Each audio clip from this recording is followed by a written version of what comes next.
Mi nombre es Elena Morales. Tengo 31 años. Y hace 5 años mi hermana contó una mentira tan devastadora que mis padres me borraron de la familia. No me llamaron. No vinieron a mi boda. No estuvieron ahí cuando me gradué como médico. Durante 5 años, simplemente dejé de existir para ellos. Hasta que mi hermana ingresó a urgencias, sangrando, inconsciente, muriendo. Y cuando mi madre vio el nombre bordado en la bata blanca de la cirujana jefa que caminaba hacia la camilla de su hija, sus piernas casi cedieron. Pero antes de continuar, checa si ya estás suscrito al canal y escribe en los comentarios, ¿desde dónde estás viendo este video? Nos encanta saber hasta dónde están llegando nuestras historias. Déjame llevarte de vuelta al otoño de 2019, a una cocina en Guadalajara, Jalisco. Y la última vez que mi padre me miró con algo parecido al orgullo. Crecer en la familia Morales significaba crecer a la sombra. Mi hermana Camila es 3 años mayor que yo, y desde que nació, fue el sol alrededor del cual todos orbitaban. Linda, carismática, extrovertida. Ese tipo de persona que entra a una habitación y transforma el ambiente. Mis padres, Roberto y Silvia, clase media de Guadalajara, él gerente de una fábrica, ella secretaria, adoraban cada segundo de atención que Camila les daba. Yo era la otra hija, la callada. La que se quedaba leyendo libros de biología mientras Camila encantaba a toda la mesa con sus historias. Yo no era rebelde, no daba lata, no causaba problemas. Simplemente no me veían. Y hay una diferencia brutal entre ser olvidada y nunca haber sido realmente vista desde el principio. Cuando tenía 13 años, gané un concurso estatal de ciencias. Era la única de mi escuela en llegar tan lejos. Ese mismo fin de semana, Camila tenía una presentación de baile en su prepa. ¿Adivina a dónde fueron mis padres? Cuando volví a casa con la medalla de plata, mi papá apenas miró. «Qué bien, Lena», fue todo lo que dijo. Ni siquiera preguntó de qué trataba mi proyecto. Pero no me rendí. Seguí estudiando, esforzándome, sacando puro 10. Entré a cursos de preparación y pasé noches enteras estudiando. Pensaba que, si no podía ser la hija que notaban naturalmente, sería la hija que no podrían ignorar. Y por un breve momento, funcionó. La carta de aceptación de la Universidad de Guadalajara, UDEG, para la carrera de medicina, llegó un martes de abril. Lo recuerdo porque Camila estaba de visita. Ella tenía 22 años en ese entonces y trabajaba como asistente de marketing en una empresa mediana. Trabajo común, vida común. Lo común era el techo de Camila, aunque ella nunca lo admitiría. Mi papá leyó la carta en la mesa de la cocina. Alzó las cejas. UDEG, medicina, dijo despacio, como si probara las palabras en su boca. Esto es cosa seria. Luego me miró. Realmente me miró. Tal vez si llegues a ser alguien en la vida, Elena. No era exactamente un cumplido, pero era lo más cercano al reconocimiento que jamás había recibido de él.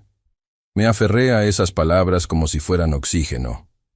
Mi mamá le llamó a mi tía esa noche. Le llamó a su hermana.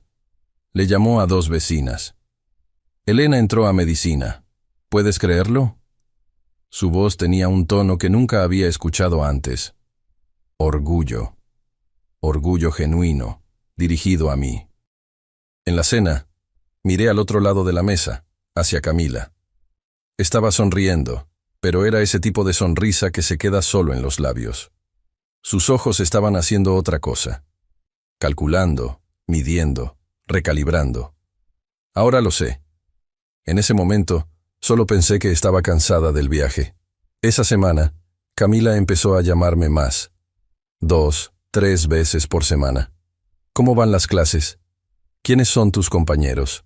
¿Cómo es el ambiente en la facultad? Preguntaba sobre mi rutina, mis profesores, mis amigos. Recordaba cada nombre que yo mencionaba. Pensé que mi hermana finalmente me estaba tomando en cuenta. Pensé que tal vez mi entrada a medicina había desbloqueado algo entre nosotras.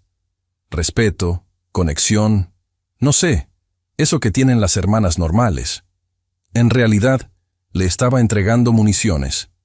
Cada detalle, cada nombre, cada vulnerabilidad. Y yo se lo ofrecía todo con una sonrisa agradecida. El tercer año de medicina fue cuando todo se desmoronó. Mi mejor amiga en la facultad era Julia Santos. Ella había crecido en un orfanato, sin familia de la cual hablar. Y ella fue la única razón por la que sobreviví al primer año. Cuando llamé a casa una vez durante la semana de exámenes de anatomía, y mi mamá dijo, «No puedo hablar ahora, Lena. Camila está teniendo un día difícil en el trabajo». Fue Julia quien se sentó conmigo en el suelo del departamento y dijo, «El problema es de ellos, no tuyo. Ahora levántate. Tenemos cadáveres que memorizar». A Julia le diagnosticaron cáncer de páncreas en etapa avanzada en agosto de mi tercer año. Sin familia, sin red de apoyo. Solo yo. Fui a la oficina del coordinador a la mañana siguiente. Le expliqué la situación.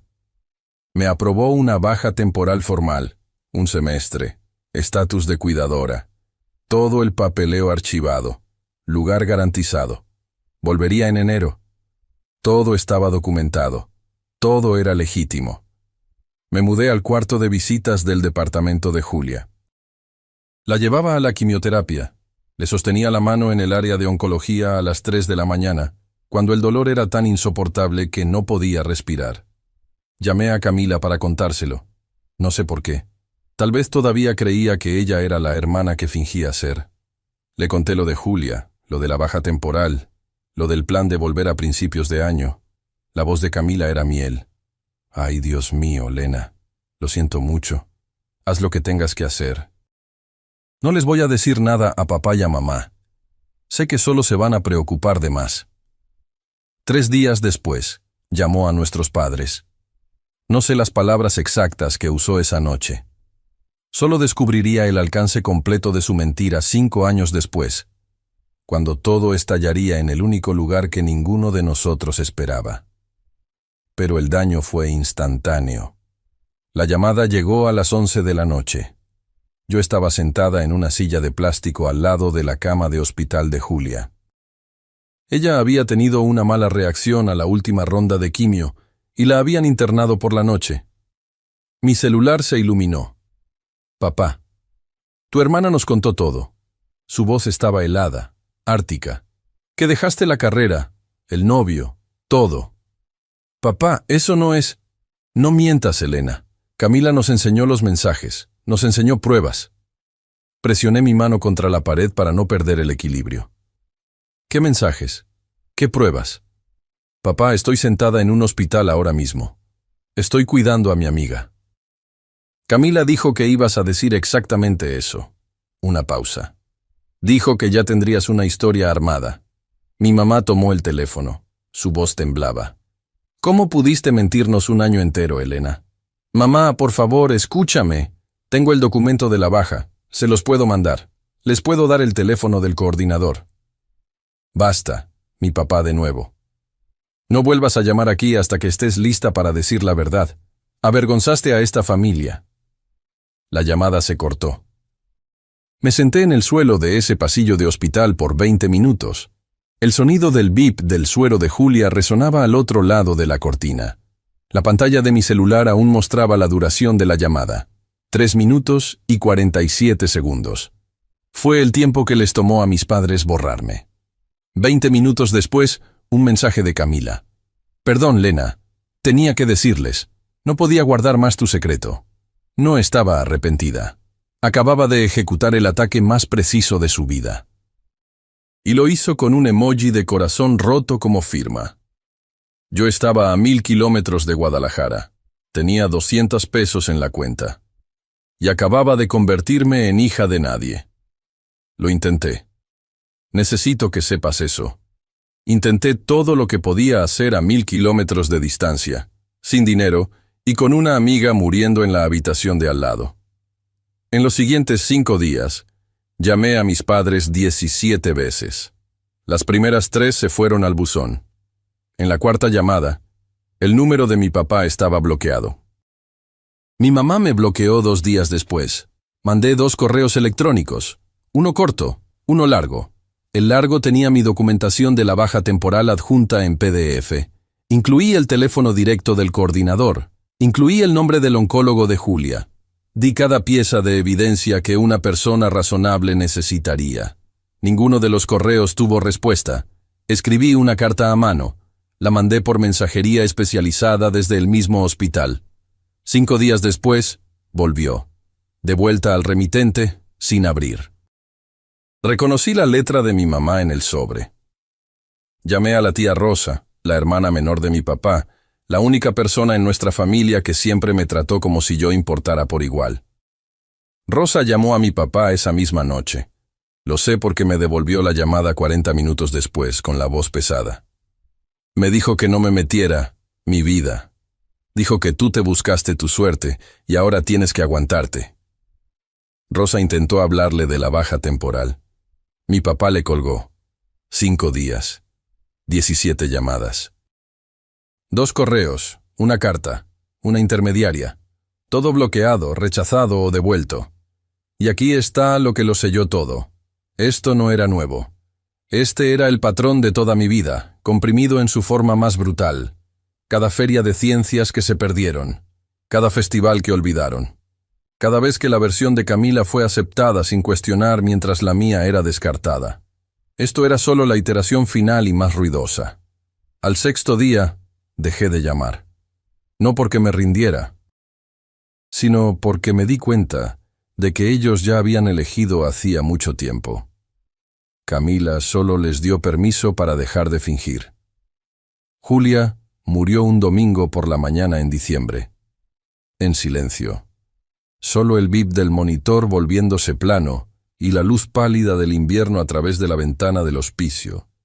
Yo era la única persona en la habitación. Nadie de mi familia llamó, nadie sabía. La única persona a la que se lo había contado, Camila, estaba demasiado ocupada cuidando la mentira que había plantado como para que le importara que la razón de mi baja acababa de dejar de respirar. Organicé un funeral pequeño. Vinieron 6 personas. Una excompañera del orfanato de Julia vino desde Monterrey. Algunos compañeros de clase. Una enfermera de oncología que le había tomado cariño. Me paré frente a una capilla donde cabían 60 personas y leí un discurso para filas de bancas vacías. No lloré. No porque no estuviera destrozada, sino porque había llorado los 3 meses anteriores seguidos y no quedaba nada.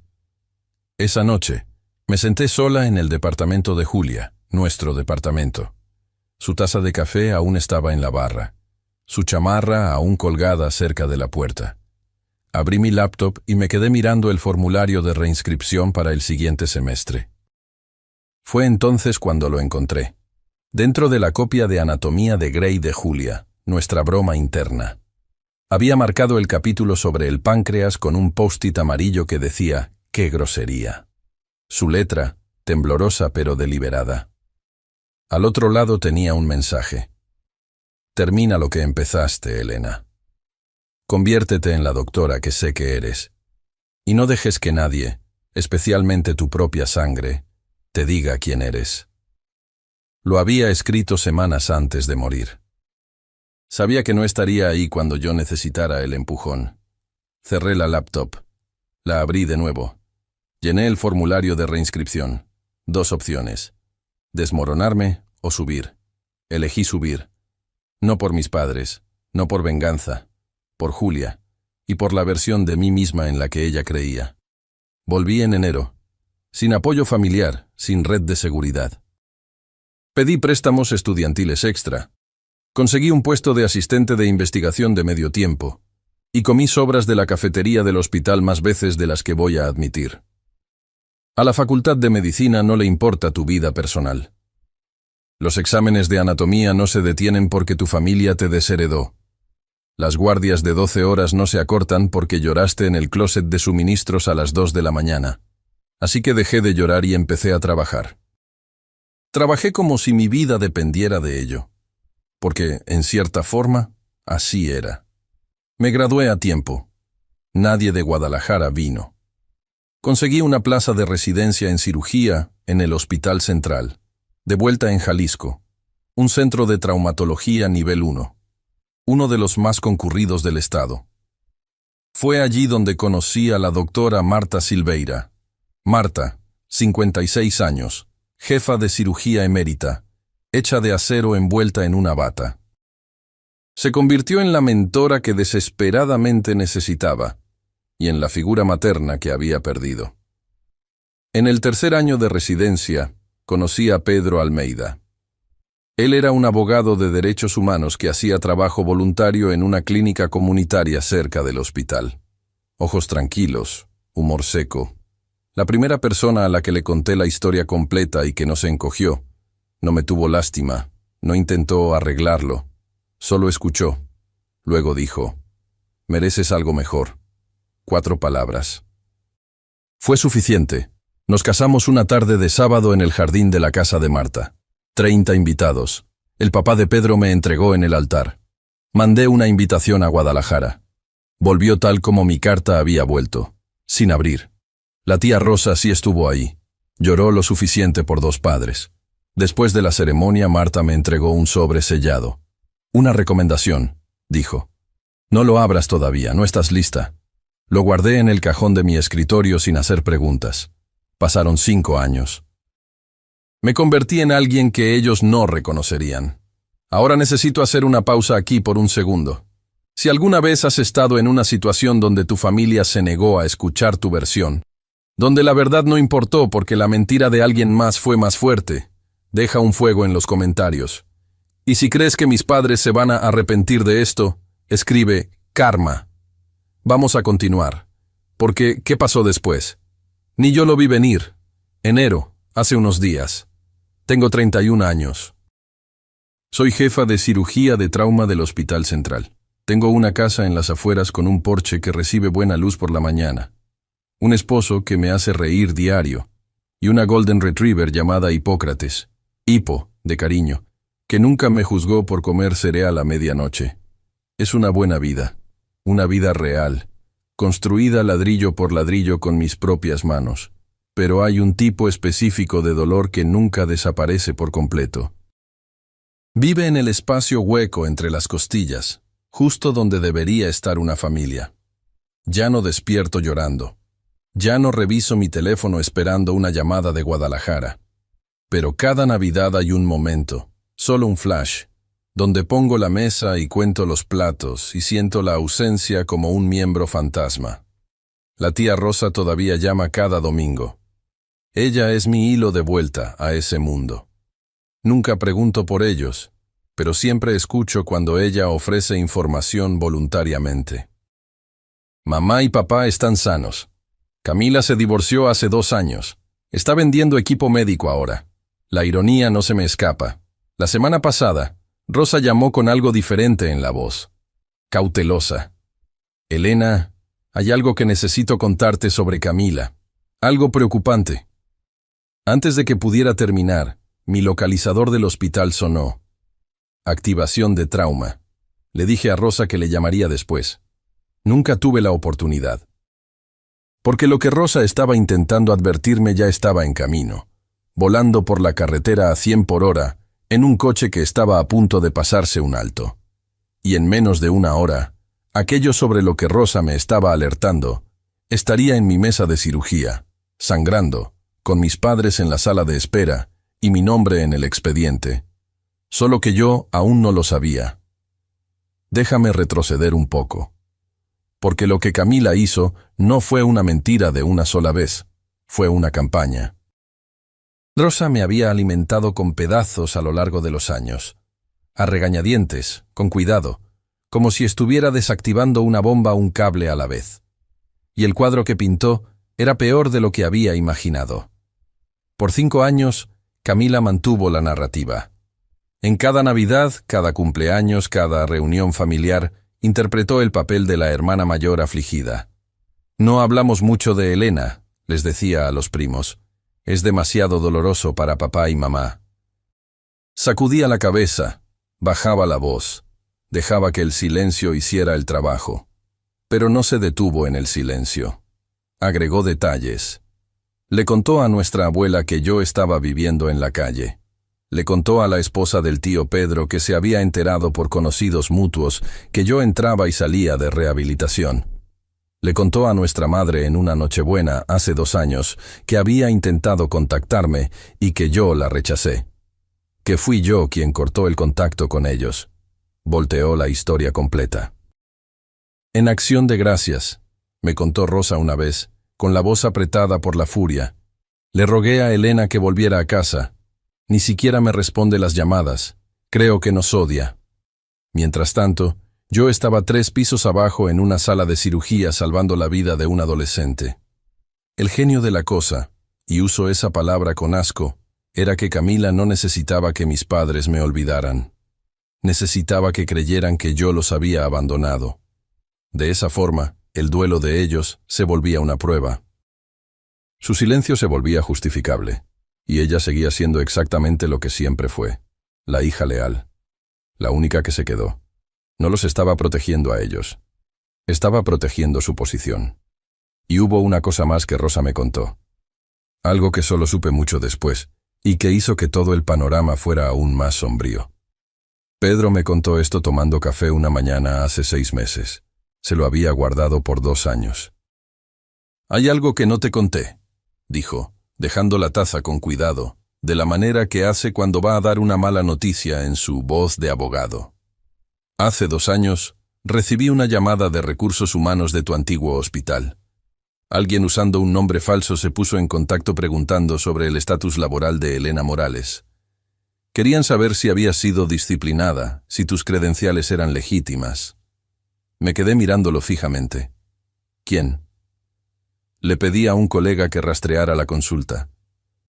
La dirección IP venía de Guadalajara. La cocina se quedó muy callada. El rabo de hipo golpeó el suelo. La cafetera siseó. Estaba tratando de encontrar algo, dije. Cualquier cosa, confirmó Pedro. Cualquier cosa que pudiera usar para mantener viva la historia. Para demostrar que eras un fraude. No encontró nada.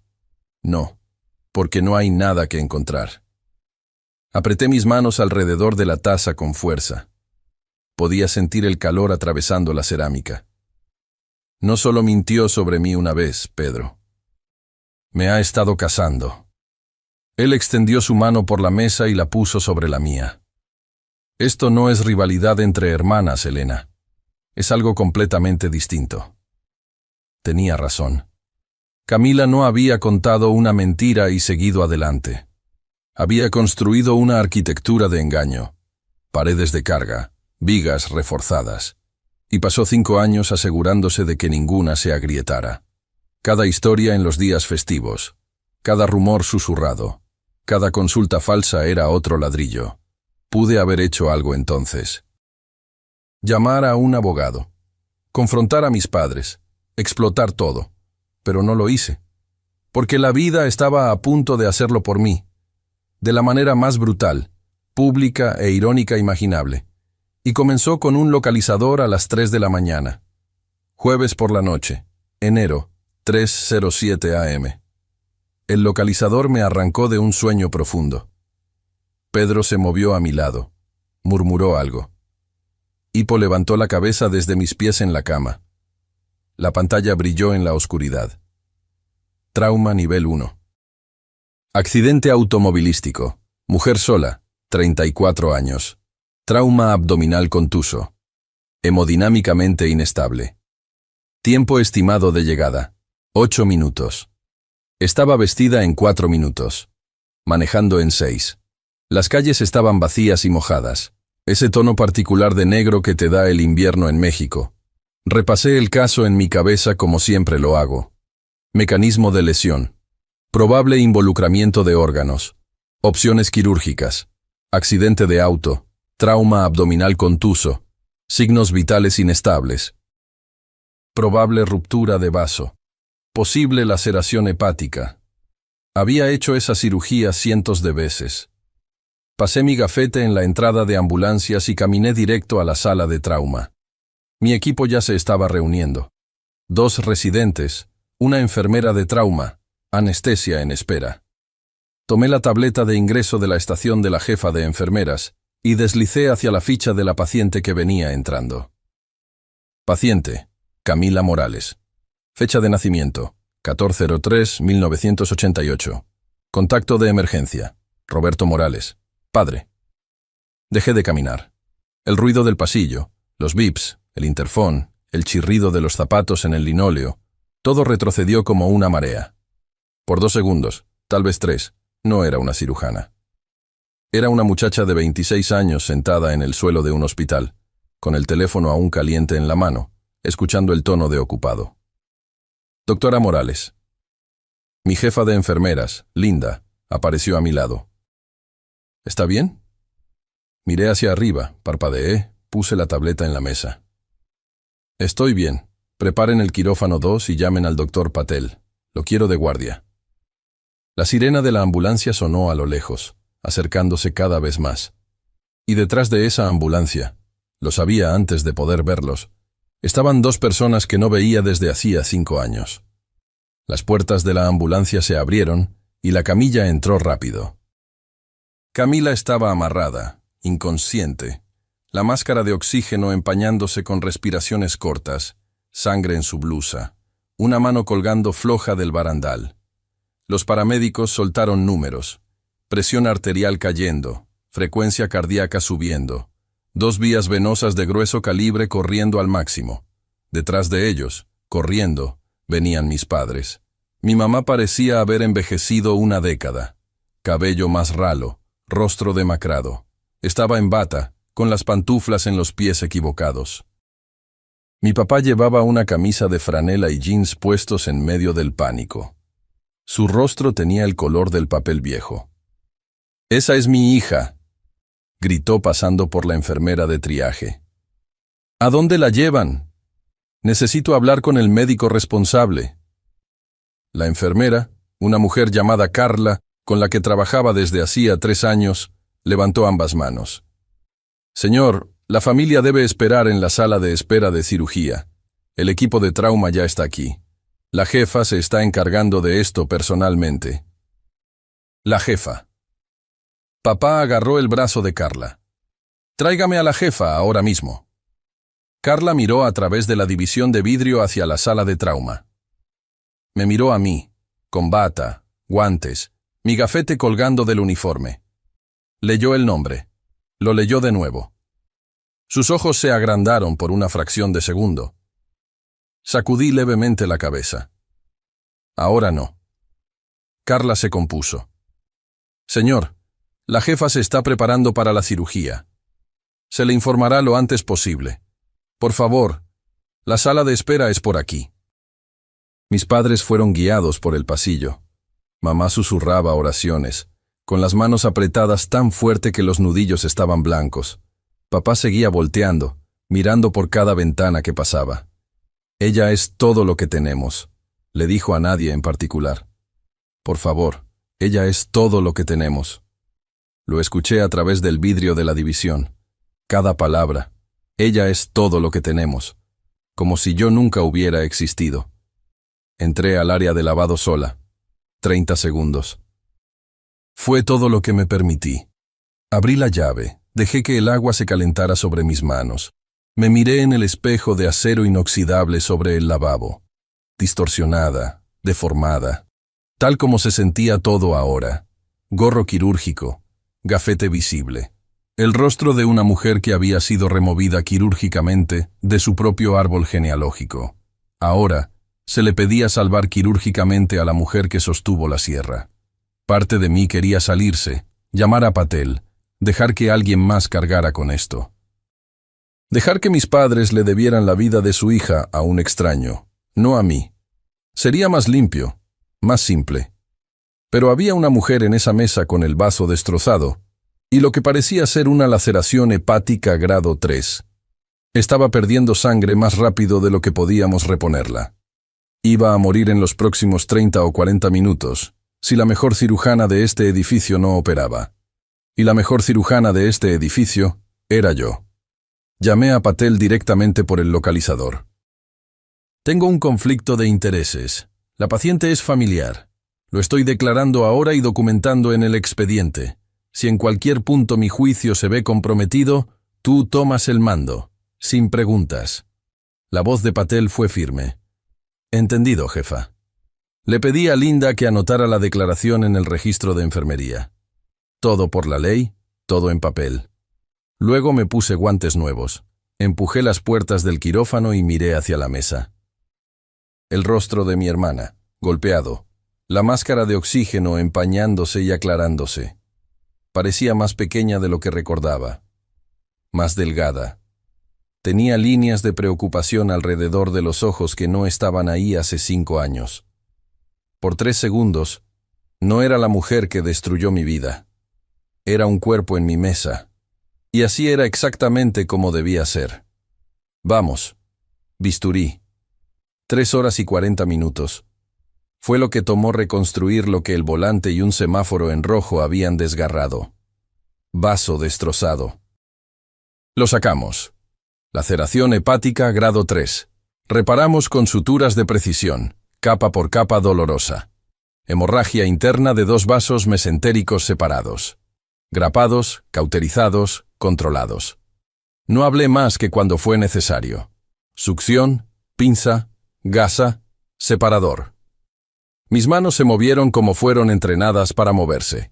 Firmes, deliberadas, rápidas cuando la velocidad importaba, y lentas cuando la precisión importaba más. Los residentes observaban. Siempre observan mis casos. Y pude sentir cómo su atención se agudizaba cuando la reparación del hígado se complicó. No vacilé, no podía darme ese lujo. A las 6:48 puse el último punto de sutura. Los signos vitales de Camila estaban estables. Presión arterial normalizada, gasto urinario claro. Estaba viva. El doctor Patel, que se había quedado en silencio en una esquina todo el tiempo, se bajó el cubrebocas. «Elena», dijo bajito, «eso fue impecable. ¿Quieres que yo hable con la familia?» Me quité los guantes, los tiré a la basura, me lavé las manos. Automático, metódico, de la misma forma que lo había hecho 10.000 veces antes. «No», dije, «esta es mía». Vi mi reflejo de nuevo en el espejo de la sala de lavado, el mismo rostro, el mismo gafete. Pero algo había cambiado. Durante 5 años fui la hija que desapareció. Ahora era la cirujana que acababa de arrancar a su hermana de la orilla de la muerte. Esos 2 hechos estaban a punto de colisionar en una sala de espera a 12 metros de distancia, frente a todo mi equipo del turno nocturno. Enderecé mi uniforme, revisé mi gafete, respiré una vez. Luego caminé hacia la sala de espera. El pasillo nunca se sintió tan largo. La sala de espera tenía esa quietud fluorescente que los hospitales tienen a las 7 de la mañana. Otras 2 familias estaban esparcidas en las esquinas lejanas. Una televisión murmuraba el clima para nadie. Y en la fila central, sentados rígidos, sin dormir, aterrorizados, estaban mis padres. Empujé las puertas dobles, aún con el uniforme quirúrgico, el cubrebocas colgando del cuello, el gorro ya fuera, el cabello recogido. Mi gafete colgaba a la altura del pecho, impreso en letras mayúsculas limpias que cualquiera podía leer a 2 metros. DRA. Elena Morales, MD, fax, jefa de cirugía de trauma. Papá se puso de pie primero. Siempre se ponía de pie primero. Era un reflejo, la necesidad de estar al mando. «Doctora, ¿cómo está ella?» «Camila». Se detuvo. Sus ojos habían bajado hacia mi gafete. Luego subieron a mi rostro. Luego bajaron al gafete otra vez. Vi cómo el reconocimiento lo atravesaba como algo físico. Un temblor que comenzó en sus manos y subió hasta su mandíbula. Mamá miró hacia arriba medio segundo después. Sus labios se separaron. No salió ningún sonido. Su mano derecha se disparó hacia el antebrazo de papá y se aferró, los dedos hundiéndose en la franela de su manga con una fuerza que, después supe, dejó 4 moretones con la forma de sus huellas digitales. 5 segundos de silencio. 5 segundos que contenían 5 años. Hablé yo primero. Tranquila, clínica. La misma voz que uso para dirigirme a cada familia en esta sala. Señor y señora Morales, soy la doctora Morales, jefa de cirugía de trauma. Su hija Camila sufrió una ruptura de vaso y una laceración hepática grado 3 en el accidente. La cirugía fue exitosa. Está estable y actualmente en la UCI. Podrán verla en aproximadamente una hora. Señor y señora, no mamá y papá. Vi cómo eso aterrizaba. Vi cómo cortaba. Detrás de mí, a través de la división de vidrio, Linda y 2 enfermeras observaban. Sabían. Por sus caras, ya lo habían entendido todo. Mi mamá se movió primero. Dio un paso hacia mí, los brazos levantándose, un sollozo ya rompiendo en su pecho. Elena. Dios mío, Elena. Di un paso atrás.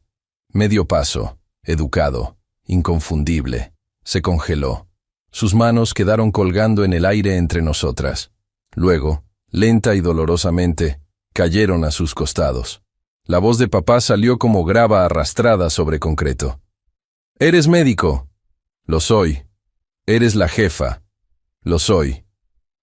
Pero Camila dijo ¿qué exactamente?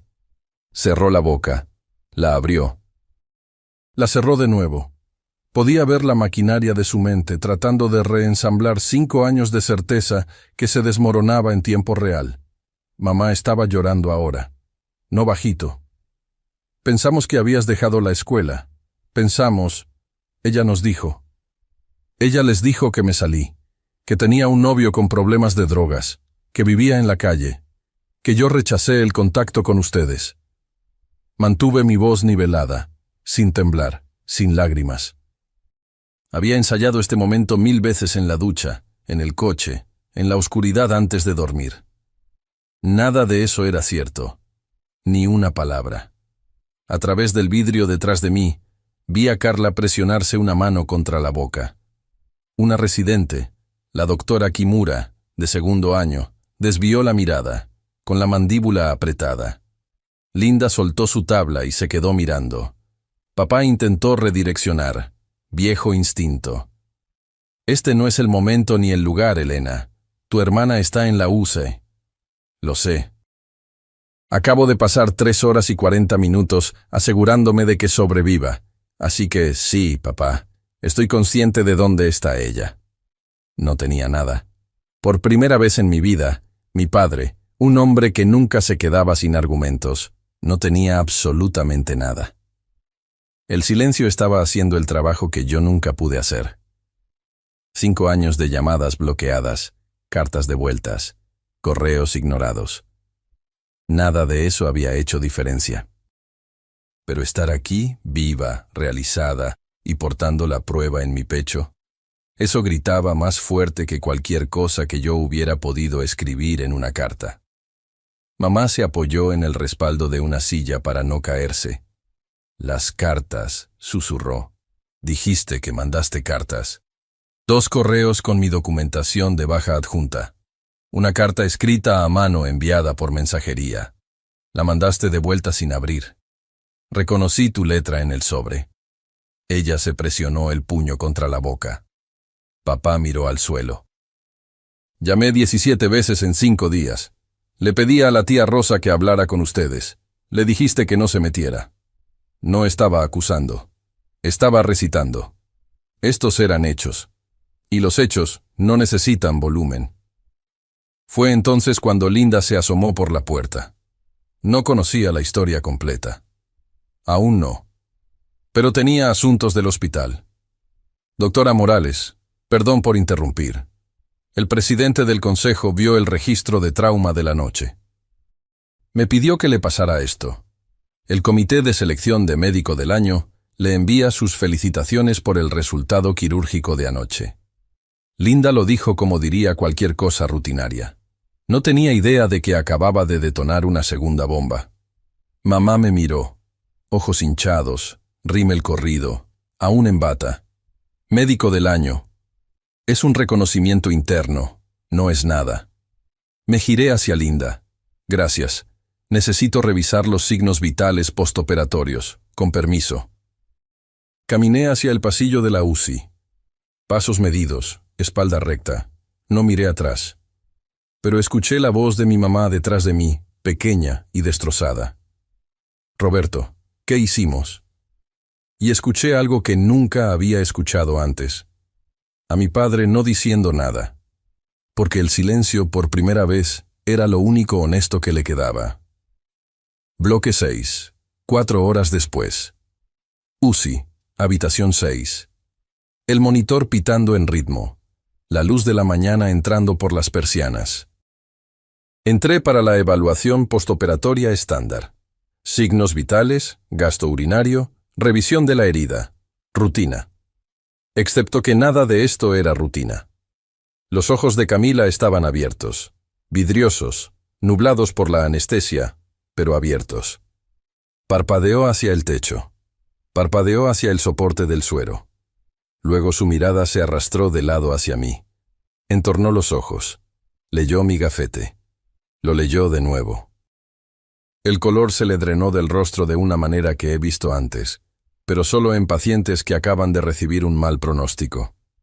Elena. Su voz era como lija. Buen día, Camila. Soy tu cirujana responsable. Sufriste ruptura de bazo y laceración hepática grado 3 en el accidente. La cirugía salió bien. Vas a tener una recuperación completa. Eres doctora. No era una pregunta. Era una rendición de cuentas. Soy jefa de este departamento. Lo he sido por 2 años. Vi cómo sucedía. El mismo espectro por el que había pasado mi papá, pero más lento porque Camila estaba procesando a través de un goteo de morfina y de lo que sospecho era un terror naciente. Confusión primero, luego incredulidad, luego miedo. Y ahí estaba. La expresión que había visto toda mi vida. El parpadeo rápido detrás de los ojos. El cálculo.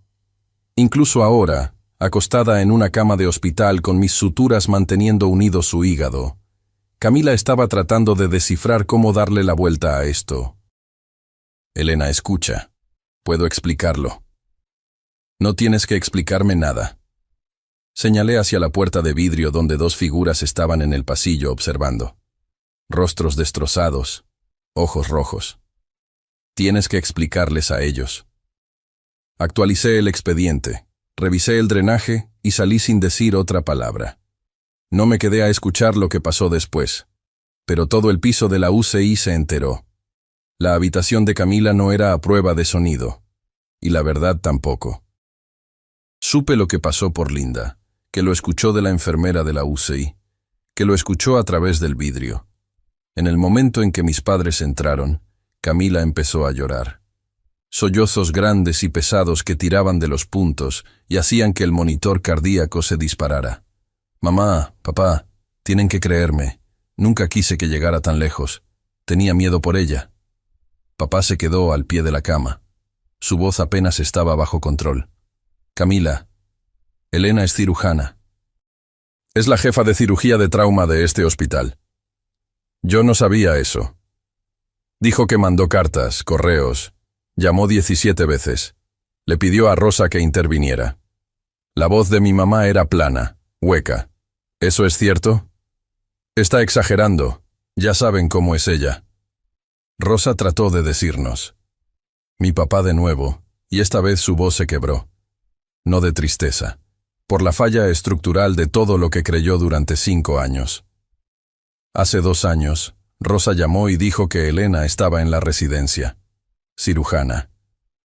Tú nos dijiste que Rosa estaba mintiendo, que solo quería causar drama. Rosa no conoce la historia completa. ¿Cuál es la historia completa, Camila? Mamá, gritando en una UCI. La enfermera en el puesto de afuera se estremeció. 2 habitaciones más allá, el visitante de un paciente levantó la vista del celular. Y Camila, acorralada, con sueros en ambos brazos, mis suturas en su abdomen, hizo lo que siempre hace. Cambió de defensa a ataque. Está bien, es doctora. Qué bien por ella. Pero abandonó a esta familia. Nunca llamó.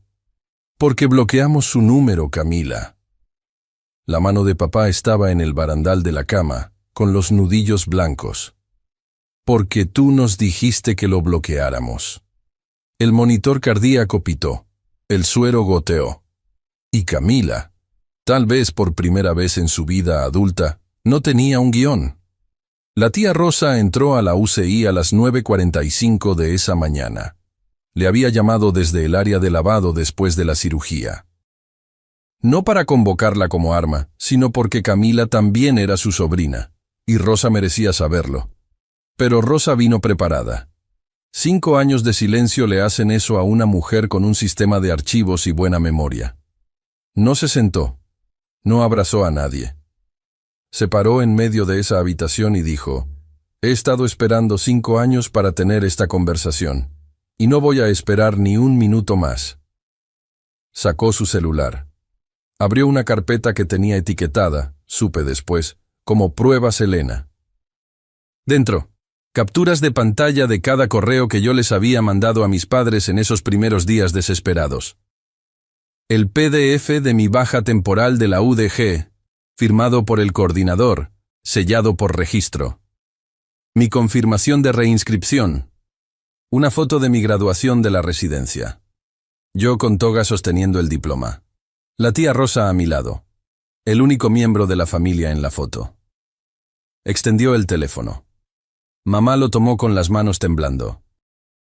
«Y aquí», dijo Rosa, deslizando hacia un hilo de mensajes. «Esto es de Camila. Me lo mandó hace 4 años». Lo leyó en voz alta. «No les cuentes a papá y a mamá sobre la residencia de Elena. Solo los va a confundir. Finalmente están en paz». La habitación se quedó inmóvil. Camila clavó la vista en el techo. Su mandíbula estaba apretada, pero el cálculo se había ido de sus ojos. Lo que lo reemplazó era algo que nunca había visto allí antes. La cara de alguien que se quedó sin lugar donde esconderse. «Me dijiste que me callara por el bien de la familia», dijo Rosa, mirando directo a Camila. «Pero esta familia no ha tenido paz. Ha tenido un apagón de 5 años». Rosa se giró hacia mis padres. «Y ustedes dos dejaron que esto pasara, no porque no amaran a Elena, sino porque amar a Camila era más fácil». Nadie discutió. No quedaba nada por discutir. Mamá se hundió en la silla al lado de la cama de Camila, pero ya no estaba mirando a Camila. Estaba revisando el teléfono de Rosa, leyendo mis correos uno por uno. Sus labios se movían mientras leía. Se detuvo en el último. El que mandé la víspera de mi graduación de la residencia. Sé lo que dice. Lo he leído cientos de veces en mi propia carpeta de enviados. «Mamá, no sé si vayas a leer esto. Hoy me gradué de la residencia. Desearía que estuvieras aquí. Sigo siendo tu hija». «Nunca dejé de ser tu hija». Mamá se dobló sobre la silla. No estaba llorando. Era algo más allá de eso. Era el sonido de alguien cargando con el peso total de un error que nunca podrá deshacerse. Papá se quedó junto a la ventana, de espaldas a la habitación, con los hombros temblando.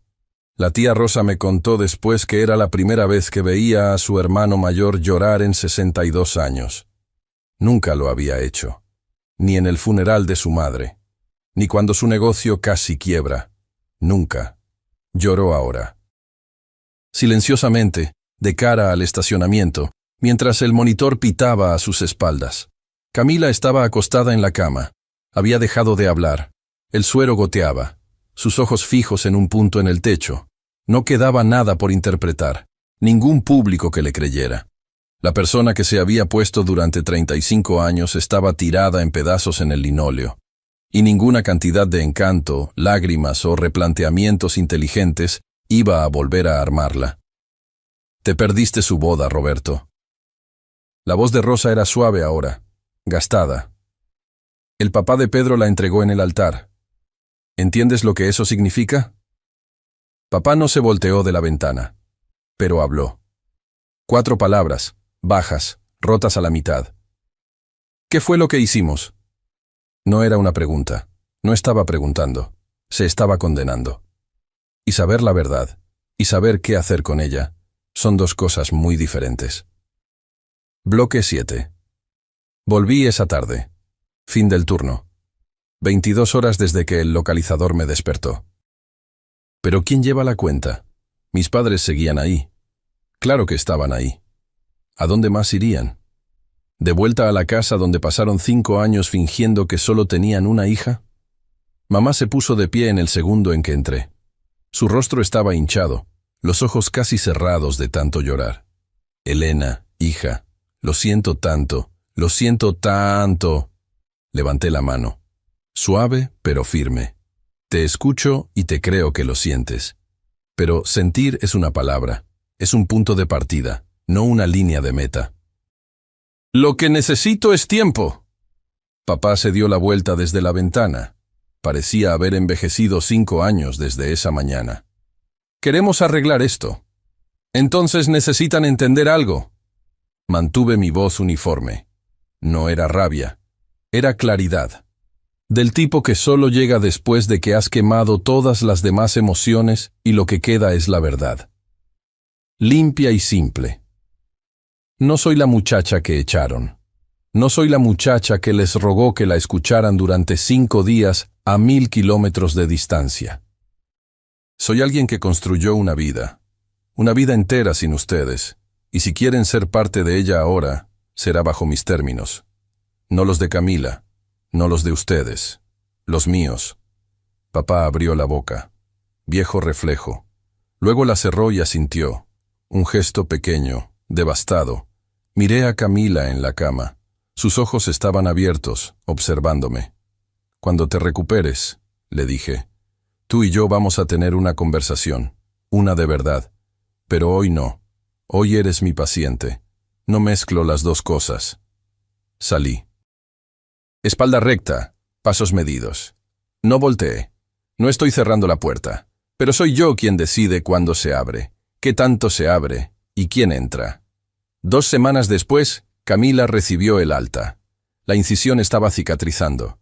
El resto de ella, no tanto. Elegí el lugar. Una cafetería en Tlaquepaque, a mitad de camino entre su departamento y mi casa. Terreno neutral. Pedro vino, pero se sentó en una mesa separada junto a la ventana, fingiendo leer expedientes. No estaba fingiendo. Camila entró pareciendo alguien a quien habían vaciado. Había perdido peso. La cirugía y el no comer hacen eso. Y la confianza que normalmente usaba como perfume se había esfumado. Por primera vez en mi memoria, mi hermana mayor se veía exactamente de su edad. Se sentó, rodeó con sus manos una taza de la que no bebió, clavó la vista en la mesa. No hice preámbulos. No voy a gritarte, no voy a enlistar cada mentira. Tú sabes lo que hiciste. Lo que quiero saber es por qué. Silencio lo suficientemente largo para que el barista gritara el nombre de alguien y rebotara en las paredes. Luego, bajito. Porque tú ibas a ser todo lo que yo no era, y no pude lidiar con eso. Dejé que eso se asentara. Eso es honesto. Es lo primero honesto que me dices en 10 años. Lo siento, Elena. Sé que lo sientes, pero sentirlo no me devuelve los años. Sentirlo no pone a papá en mi boda. Sentirlo no deshace la caja que mamá me mandó de vuelta. Mis cosas de la graduación de la prepa devueltas como si estuviera muerta para ella. Ella desvió la mirada. Sus ojos estaban húmedos, lágrimas de verdad. Conozco la diferencia ahora. Luego dijo algo que no esperaba. También llamé a la Facultad de Medicina 2 veces. Traté de que revocaran tu baja temporal. Dije que habías falsificado los documentos de cuidadora. La cafetería zumbaba a nuestro alrededor. Me quedé mirándola. Tu coordinador no me escuchó. Te protegió. No me protegió, Camila. Creyó en la verdad. No es lo mismo. Me recliné en la silla. Respiré. Esta era la parte que había planeado la noche anterior. Sentada en el suelo de la cocina con la cabeza de hipo en mi regazo, mientras Pedro repasaba conmigo como si fuera un alegato final. No voy a sacarte de mi vida, le dije, pero estoy estableciendo condiciones. Camila asintió, pequeña, derrotada. Vas a decir la verdad completa, a cada miembro de la familia al que le mentiste.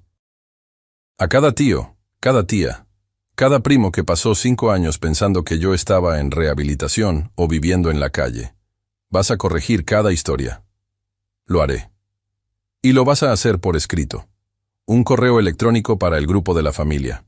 A las 47 personas. Rosa confirmará que todos lo recibieron. Otro asentimiento. Me reuní con mis padres por separado la semana siguiente. Pedro me llevó. Nos sentamos en la mesa de su cocina.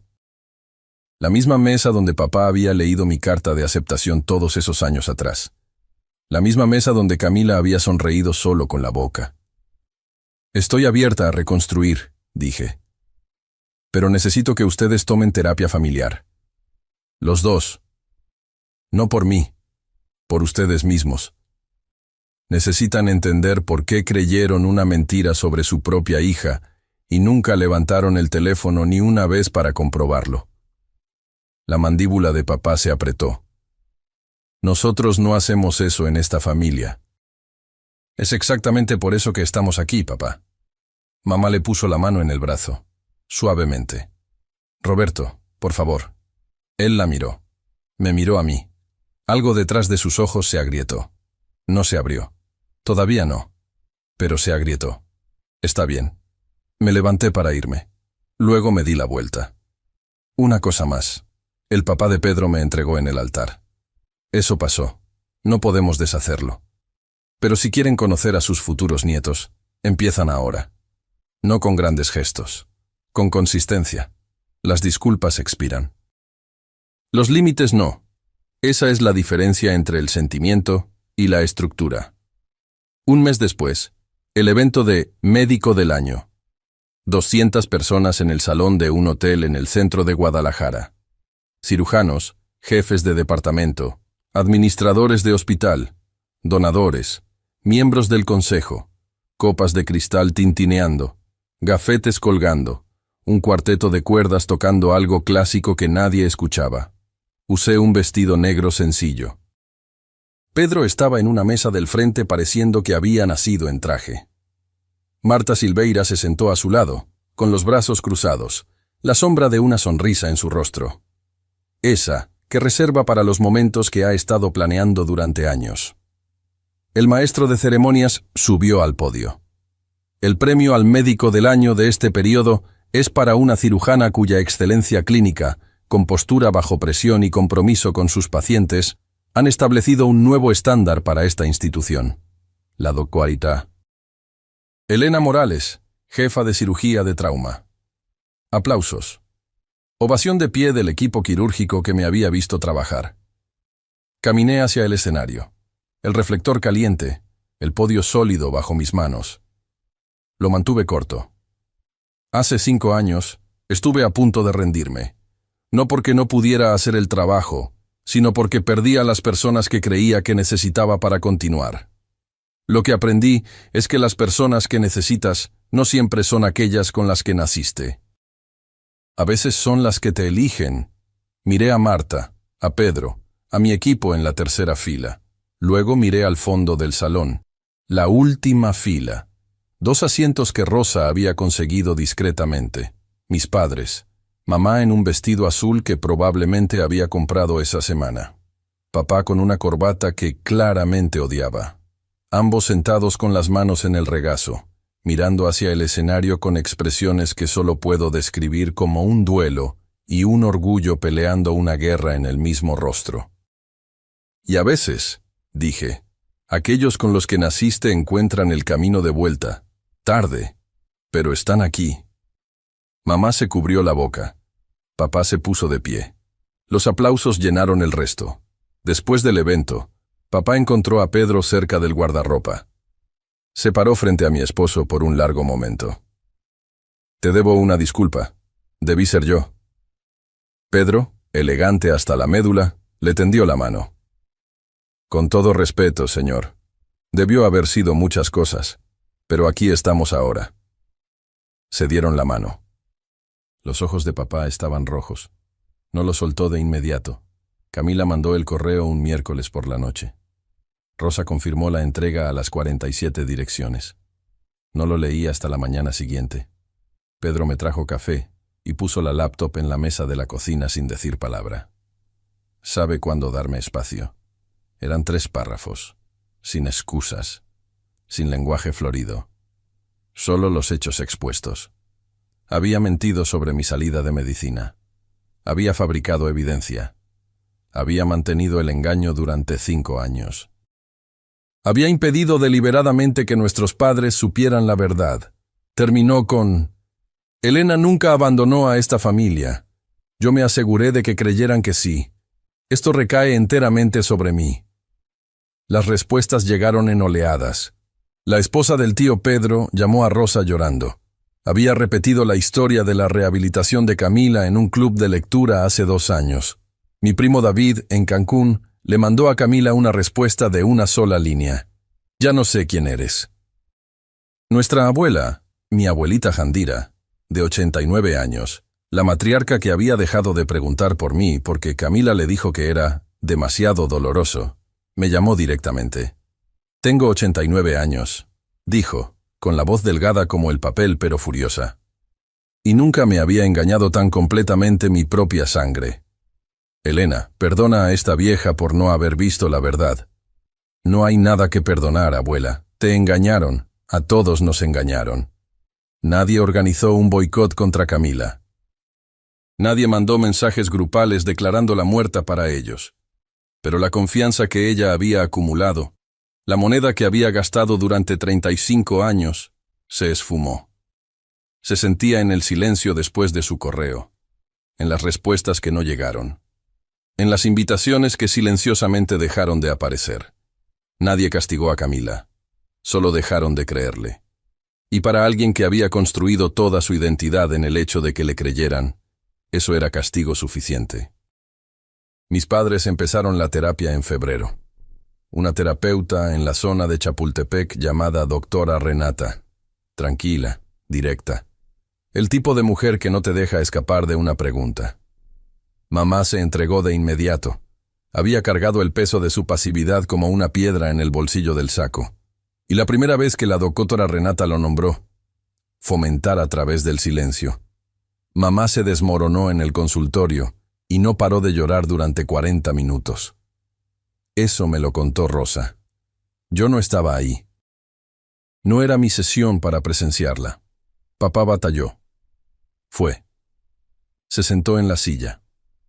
Respondió preguntas con el menor número de palabras posible. La doctora Renata le dijo, Rosa me lo pasó, que su necesidad de tener la razón, su negativa a revisar una decisión una vez tomada, había sido la pared de carga de todo este desastre.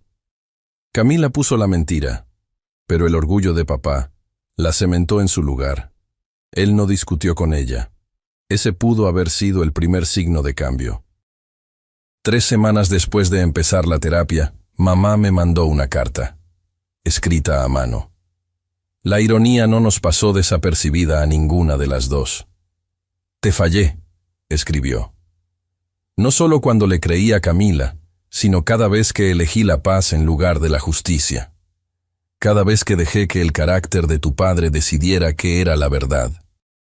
Cada vez que te vi parada en la puerta, callada y esperando, y me dije a mí misma que todo estaba bien, porque era más fácil que admitir que no era lo suficientemente valiente para pelear por ti. La leí en la mesa de la cocina. Hipo estaba durmiendo sobre mis pies. Pedro estaba en la otra habitación fingiendo no escuchar. No lloré. Pero sostuve esa carta por mucho tiempo. Luego abrí el cajón donde guardo las cosas que importan. La nota de Julia. Mis cartas devueltas. La invitación de boda que regresó sin abrir. Y la puse adentro. El mismo cajón. Un lado diferente. El progreso no siempre es dramático. A veces es solo reorganizar lo que cargas. Estoy sentada en mi oficina en el Hospital Central. Es tarde. El pasillo afuera está tranquilo. Esa quietud particular que tienen los hospitales después de que se van los últimos visitantes y antes de que empiece la energía del turno nocturno. Mi placa está en la puerta. Mis títulos están en la pared. No porque necesite verlos, sino porque los residentes sí. En mi escritorio, una foto enmarcada de la boda. Pedro, Marta, la tía Rosa, 30 invitados, jardín en octubre, sin padres en la foto. Pero en la repisa de al lado, hay una foto nueva tomada hace 3 semanas. Mamá y papá en mi porche, con abrigos, pareciendo un poco perdidos. Las manos de papá en los bolsos. Mamá está a mitad de una sonrisa, esforzándose mucho, pero esforzándose. Es extraño, es imperfecto, es real. Si estás viendo esto y te ves reflejado en mi historia, ya sea que fuiste el silenciado o el que guardó silencio, quiero decirte algo. La verdad no expira. No importa si toma 5 días o 5 años. La verdad tiene una forma paciente de aparecer justo cuando más se necesita. No puedes apresurarla. Pero tampoco puedes huir de ella. No me vengué de mi hermana. No necesité venganza. Me convertí en alguien que no la necesitaba. Y esa terminó siendo la respuesta más devastadora de todas. No fue un complot. No fue un plan. Solo fue una vida vivida plenamente bajo mis propios términos. Y si estás esperando a que tu familia te vea, que realmente te vea, deja de esperar. Mírate a ti mismo primero. Construye la vida que mereces con las personas que sí se presentan.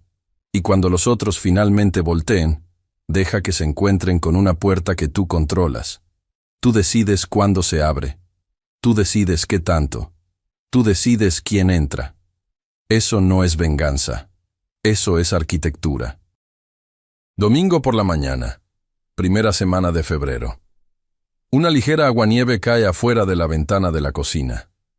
El tipo que no cuaja, pero hace que todo parezca que está siendo perdonado suavemente. Estoy haciendo pan francés. Pedro está moliendo granos de café, cantando desafinado algo que suena en el radio. Hipo está posicionada bajo la mesa, optimista con las migajas. Suena el timbre. Me limpio las manos con un trapo y abro la puerta principal. Mamá y papá están parados en el porche con sus abrigos de invierno. Papá sostiene una botella de jugo de naranja como si no supiera qué hacer con las manos. Mamá trae una lata de galletas caseras, sus galletas de mantequilla, esas que solía hacer para cada evento escolar de Camila, y ninguna para los míos. «Hola», dice mamá, nerviosa, esperanzada. «Pasen», les digo, «el café ya casi está». Papá entra, mira alrededor de la cocina como si estuviera catalogándolo todo.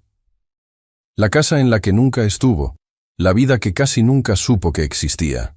Se aclara la garganta. ¿Puedo ayudar en algo? Lo miro. Mi padre, 62 años, parado en mi cocina por primera vez, pidiendo permiso para ser útil. «Puedes poner la mesa, papá». Él asiente. Va hacia el gabinete que le señalo. Saca platos. Los cuenta. Me mira. 4. 4. Los pone uno por uno. Con cuidado. Como si pudieran romperse si no es gentil. Pedro le entrega un café. Mamá me abraza junto a la estufa. No es un abrazo dramático de película, solo uno silencioso.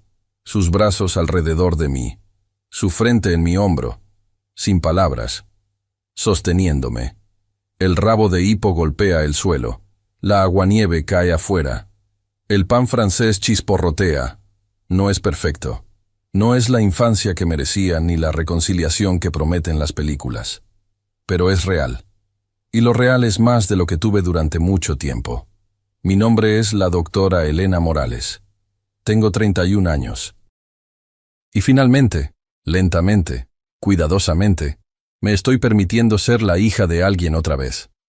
4 platos. Es un comienzo. Ahora, si te gustó esta historia, haz clic en suscribirte y dime en los comentarios, ¿qué parte te dejó con la boca abierta?